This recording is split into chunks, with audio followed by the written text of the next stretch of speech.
நடிகர் ரஜினிகாந்த் தற்போது டிஜே ஞானவேல் இயக்கத்தில் வேட்டையன் படத்தில் நடித்து முடித்துள்ளார். முன்னதாக கடந்த வருடத்தில் நெல்சன் திலீப்குமார் இயக்கத்தில் ரஜினி நடித்திருந்த ஜெயிலர் படமும், கடந்த பிப்ரவரியில் தன்னுடைய மகள் ஐஸ்வர்யா ரஜினிகாந்த் இயக்கத்தில் நடித்திருந்த லால் சலாம் படமும் வெளியாகி இருந்தது.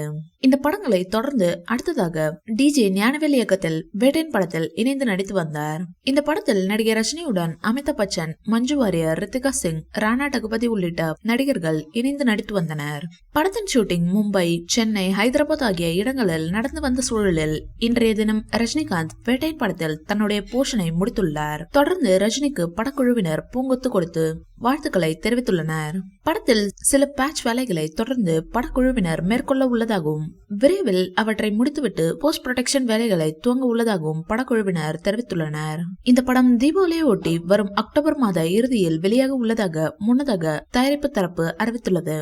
இதையடுத்து படத்தின் அடுத்தடுத்த ப்ரமோஷன்களும் மேற்கொள்ளப்படும் என்று எதிர்பார்க்கலாம்.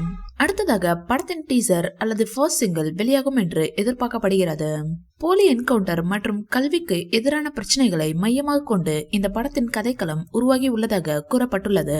படத்தின் போஸ்டர்கள் உள்ளிட்டவை வெளியாகி மாஸ் காட்டிய சூழலில் படம் ஜெயிலர் படத்தை போலவே மிகப்பெரிய அளவில் ஹிட் அடிக்கும் என்று எதிர்பார்க்கலாம். இந்த வீடியோ பிடிச்சிருந்தா லைக் பண்ணுங்க, ஷேர் பண்ணுங்க. மேலும் ரஜினி சார் பற்றிய தகவல்களுக்கு எங்க சேனலை சப்ஸ்கிரைப் பண்ணுங்க.